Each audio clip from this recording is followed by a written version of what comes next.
How about this? I got married on 420. Yes. There's always at least one other fan of Hitler's birth in the house, so. Thought I recognized you from the Capitol.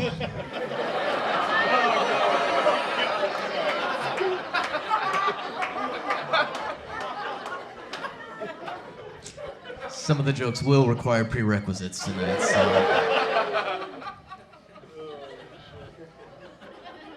I lucked out with my wife, I really did. I knew very early on our very first date, she was gonna be the one for me. On our very first date, she was wearing the shirt that said Slayer on it. Does anybody here know who Slayer is? Heck yeah. Tattooed girl, you know Slayer? Yeah. For the uninitiated, they are a metal band, right? And they rock. They rock. And I just had to compliment her across the table. I was like, hey, Slayer, I love that shirt, Slayer. You like Slayer? She was like, what? In my head, I'm like, oh God, she thinks it's a brand. Slayer, the band on your shirt. You listen to Slayer? She's like, this is a band? I thought it just meant going around killing people. I said, you thought it just meant going around killing people? Well, that's more metal than Slayer. That's how I knew she was gonna be the one. I lucked out with her. I really did. She's beautiful. She's intelligent. She's charming. She has a huge vocabulary. All right, bigger than mine even. And I don't just mean she's well-read. I mean she's black, so she can say one more word than I can.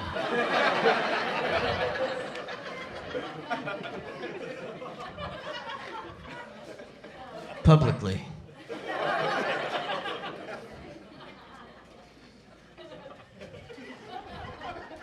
I told that joke last night. The couple sitting here, the wife looked at her husband and was like, what word is he talking about? What is that? Husband was like, I'll tell you in the truck. I'll tell you when we get back to the truck.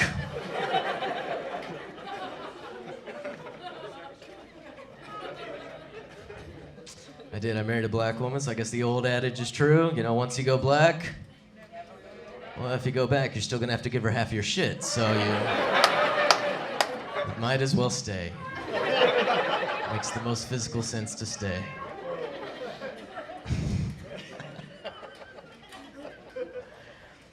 My wife is very black. Very black.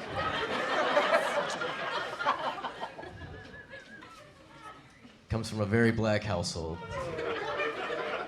Very black. How black, you may ask? Well, her dad was a Black Panther in the late 70s in New York. Her mom was an NAACP chapter president in St. Louis, so very black. And I'm not very black. I don't know if you guys can tell. I'm not very black. I'm a little black. I was skeptical about the vaccine, but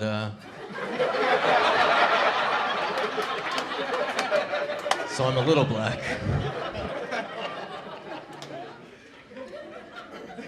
So it was very jarring when we first met. They caught him really off guard. But you know what? I felt right at home right when we first met. Right off the bat, they gave me a nickname. They started calling me Howdy. Howdy. And I was just loved it. I'd come through the house. Hey, we got Howdy in the house. Here comes Howdy. So, oh, this is great. I got a nickname already. This is great. Finally, I had to ask the dad. I was like, you know, what's up with this nickname, Howdy? It's because I'm a Texas man, right? You know, I'm from New York. She's St. Louis. So he called me Howdy. He's like, what? No, you idiot. It means howdy, get her.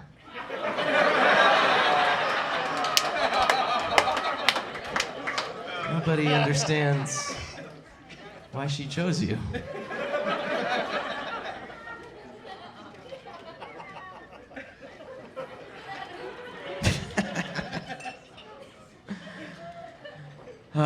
I'll be perfectly honest with you though. There was a brief moment within that first year of marriage that I didn't know if it was going to work out between me and my wife. I had there was a snapshot in our history when I had reason to believe that my wife was a member of the hit conspiracy group QAnon. You guys know QAnon? You don't know QAnon? Oh God, this is Texas, so I think we all know QAnon. Nobody's ever said that. They kind of describe QAnon. QAnon is a group of patriots, okay? Committed to protecting America's children from pedophiles, evidently by actively voting for known pedophiles. I don't really understand the logic as I say it out loud, but I thought my wife was a member of this group, QAnon. I walked in, I heard her on the phone with her mom. She was saying, oh, I just recently discovered QAnon. QAnon's been really good for me. I think you should give QAnon a try. I think QAnon could be good for you. Long story short, my wife just doesn't know how to pronounce quinoa.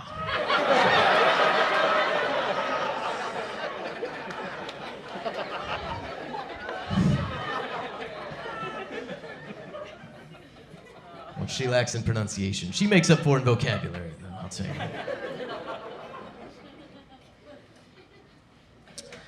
We agree on a lot of things. My wife, we agree on a lot. And I found out recently, though, we had one of our biggest disagreements. I found something that we really disagree on. And we were sitting down at a restaurant together, sitting in the booth, and she's looking through her phone, and she sees that there's a Barbie movie coming out. You guys know Barbie? I don't know if you guys keep up with politics, but there's a Barbie movie coming out. And it really awakened something in her. She was really triggered, and she just had to tell me. She's, Barbie's just responsible for all these confidence issues I have, and all these self-esteem issues I have. Barbie was like the beauty standard I had to compare myself to, so I got all these body image issues I deal with because of Barbie. And I just had to interrupt her and be like, sweetheart, do you think that's rough? I had kin. I had G.I. Joe. To this day, I still tuck.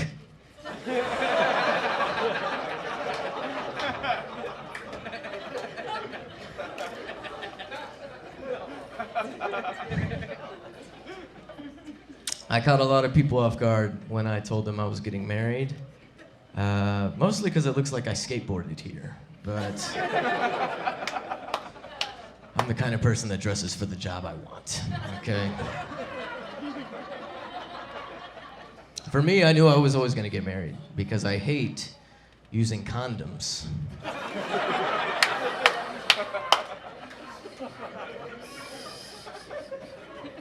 And I'm tired of supergluing my dick hole shut, so... the home vasectomy.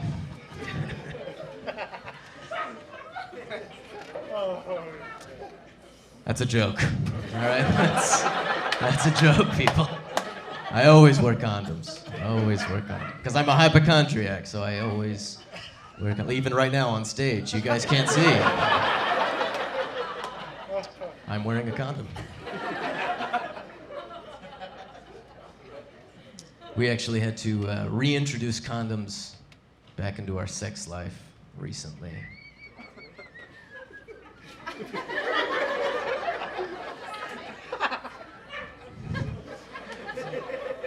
Had to reintroduce condoms. We had a pregnancy scare. We're both minorities, very fertile people, so it was bound to happen. So we did the responsible thing and brought back condoms into the old sex life. And it is rough. It is rough. The best way I can describe it is like, imagine doing like fentanyl-laced heroin for like 5 years. And then one day being like, let's see what this CBD is all about.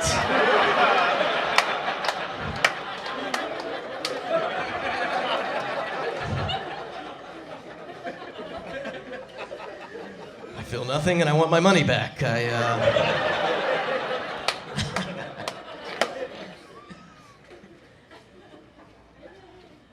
So no condoms forever is what I say. No condoms forever. Or whatever Black Panther said. I don't know.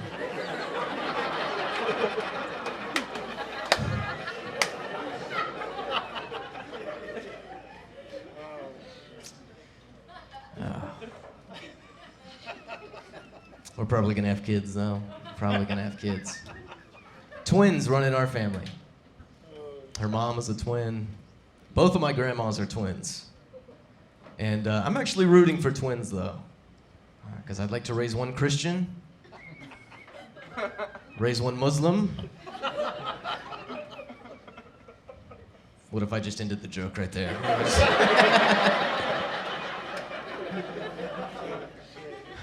No, you just raise them differently, and then, you know, when they turn 18, you just see which one's better.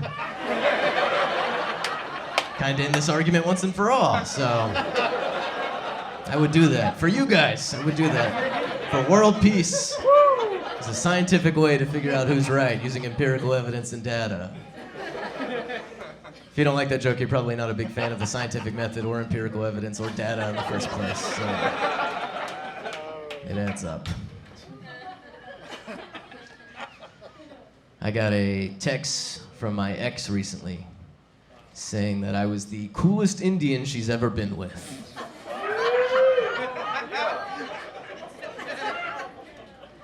Now here's the thing about me. I'm not Indian. Okay, I'm Mexican. We got any Mexicans in here? Ice, here they are. Ice.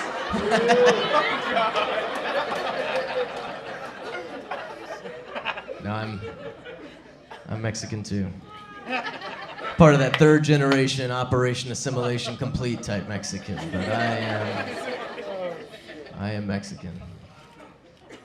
I know a little bit of Spanish. I'm trying to get better at Spanish. I know a little bit right now. I'm trying to polish my skills. Not for any cultural reasons. I just want to be able to hit my kids in public and it'd be okay.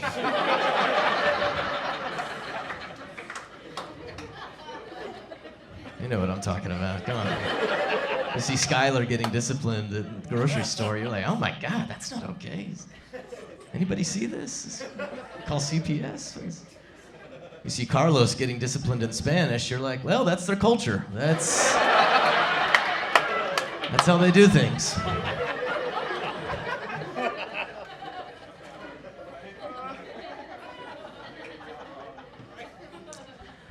Oh, I'm glad I'm married. It was tough. It was tough to commit to one woman though, because I love women. I love women so much. I got any women in here? Women, I love you. I love women. The only thing I love more than women is hyperbole. Probably hyperbole. Like I said, some of the jokes will require prerequisites, so I love women. But women have it rough though, right? You're a woman, right? Yeah? I don't know. 2022, okay, I try to be sensitive. And I've been burned before, so I always ask. It's the roughest part about being a woman, okay? Let's say it together. I don't want to put you on the spot. I can see your eyes. You don't do this. Let's open up the floor to all ladies. All ladies, roughest part about being a woman on the count of 3. Okay, we ready? We all know it. Roughest part about being a woman. 1, 2, 3. Menstruation.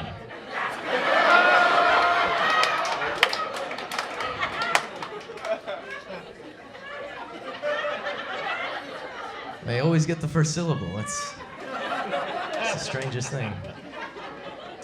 Menstruation's got to be rough, right? Or being underpaid, right? That's got to be rough. Or maybe men are just overpaid. I don't know. Depends how you look at it.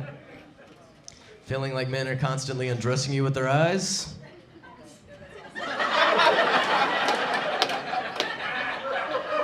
It's got to be rough.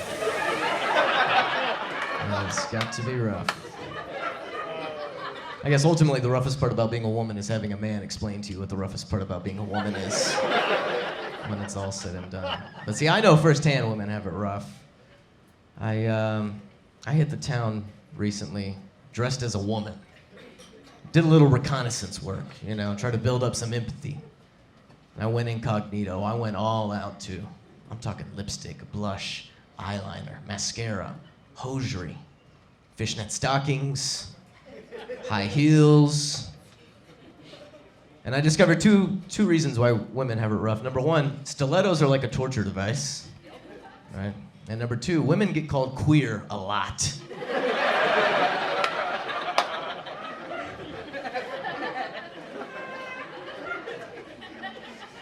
My heart goes out to you, ladies. I don't know how you do it.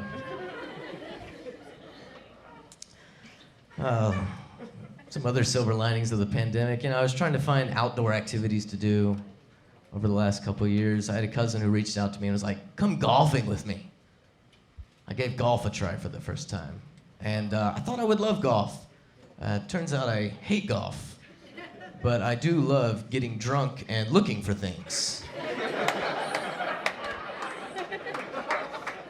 Just the whole point of it, as far as I can surmise. Suddenly I see the appeal of being a pirate, Rum and a treasure map. So my uncle, he caught wind of the golf debacle and was like, you don't need to come golfing, you need to come hunting with me. Now that's an outdoor activity. Anybody in here hunt? We got some hunters in here, that guy over there, one. Statistically, that seems improbable, but all right. My uncle does enough hunting for this whole room. I mean, he's gung-ho, he's camoed out 7 days out of the week. He's one of those guys, we're out there the whole time. He's trying to convince me that hunting is the world's greatest sport. I'm like out there in the forest. He's like, oh, you feel that, boy? You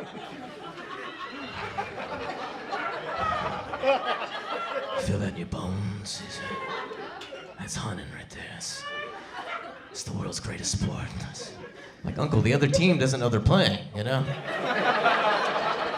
If the other party doesn't know they're a participant, then you're good at hunting the same way Cosby's good at sex.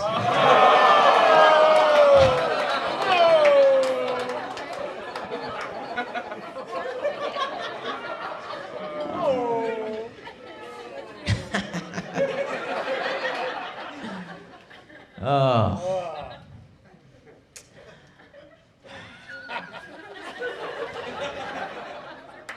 I love Rubik's Cubes, too. If you guys know anything about me, I love Rubik's Cubes. I got like a collection of over like 100 Rubik's Cubes at home. I mean, I keep them in my car. It's gotten me out of tickets before. I go to strip clubs with them. I get free dances. That's how I met my wife. I love Rubik's Cubes. I found a new use for them, though, recently. Saving your life in a gunfight. Little eyebrows perked up. How's he gonna get out of this hole? I'll tell you, I was coming back after a show. It was late at night, coming back after a show, and walked out of my car. I was walking through the courtyard up to my apartment, and all of a sudden, this guy just pops out with a pistol, and it's just like, shh, shh, shh, shh, shh, shh. And I'm like, oh, shit. What the hell? Instincts took over. And I was always taught, you charge a gun, you run away from a knife. So I just immediately went for the gun, right? Which sounds badass until this next part. And threw an elbow at him, and we were wrestling on the ground. All of a sudden, this other guy who I didn't account for came up and just, hit me in the nose, knocked my glasses off, and anybody in here wear glasses. Once your glasses are off, hey, tie me up, peg me, do whatever you gotta do. Just leave my glasses alone. So I'm there in the courtyard looking for my glasses like a cat with a laser, And the guy's just like, just give us your wallet. That's all you need is your wallet. He's got a gun to my head. Just give us your wallet. And I had just got this new jacket. It was so new. It was like, I was still learning where all the pockets were. So I'm like, I don't think and luckily we live in an open carry state. So I was like, I got a Rubik's Cube. You want a Rubik's Cube? And the guy just dropped me and looked at his friend and was like, I can't do this. He looked me in the eye and said, I have a brother who's autistic too, so.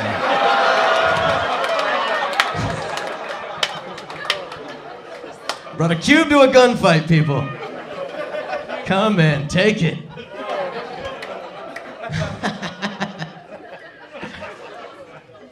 But I needed therapy for that. It was I couldn't. There were a lot of sleepless nights after that, and I decided to go to therapy. And a couple thoughts on therapy. Number one, your parents should have to pay for your therapy. Right? Because you break it, you buy it. Okay? I'm of that ilk.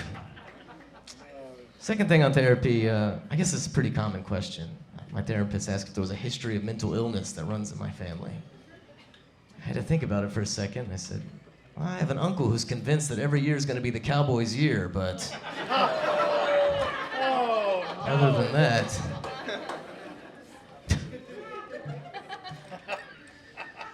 You guys like parallel universes or anything? Parallel universe, multiverse? I think there's another universe exists where that joke really killed and I could have got off on it, so. In fact, I'm certain of it. Traveled a long way for a Cowboys joke.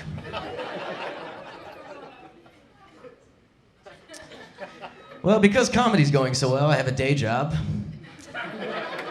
I teach preschool during the day. Thank you. Which is great. Fulfills my ego's need to be the smartest guy in the room at all times. And the tallest. Love teaching preschool. We had class picture day this week. And I don't know what it is about the age I grew. I teach 5-year-olds. Well, I don't know what it is about that age group. When you're 5 years old, you forget how to smile, like, genuinely.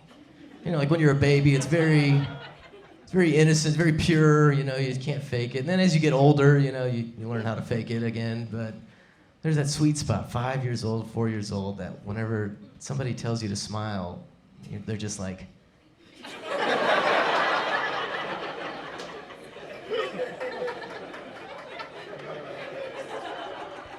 It's like that same face you make, like if you're at a restaurant, you hear a couple arguing in the booth next to you.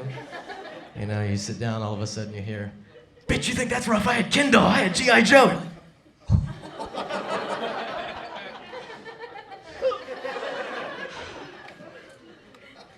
I love teaching preschool. I really do. The thing I love most about teaching preschool is they don't drug test. Which is crucial. Crucial. And let's be honest, that critical race theory isn't going to teach itself, so.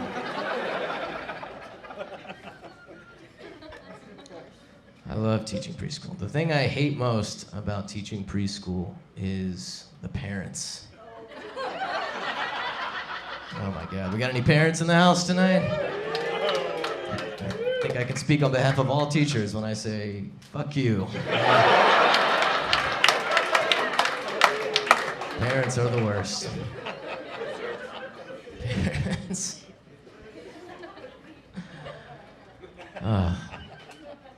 Some of these kids, you know, the parents, they lose them right from the get-go. You know, you sacrifice all reason and rationale for these kids, and I get it, but some of them, they don't even give them a chance right from the get-go with some of the names that they pick for these kids. You know, there's a little Indian boy in my class, to no fault of his own. He's Indian, but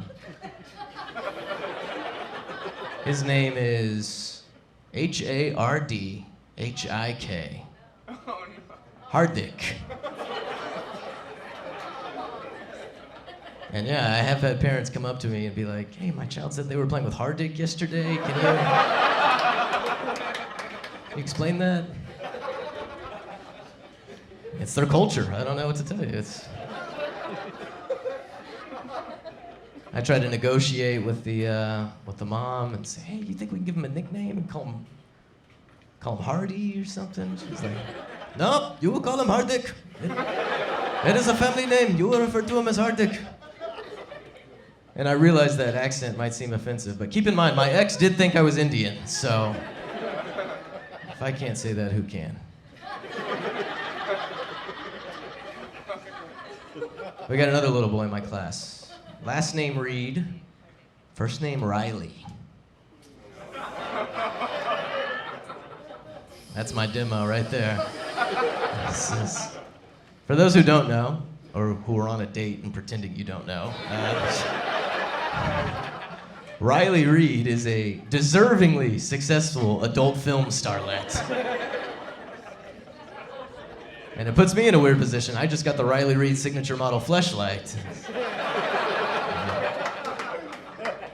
was a hand-me-down from my dad. Good guy. He's a good guy.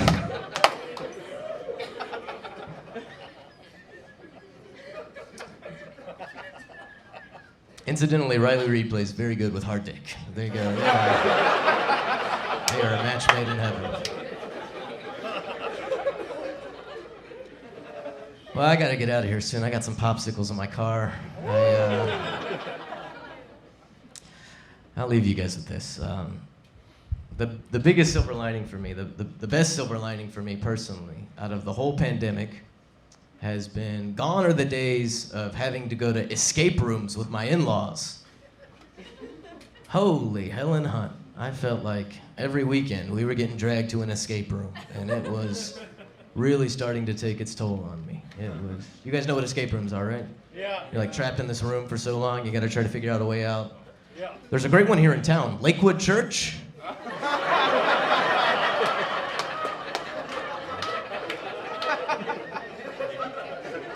All right, I should go.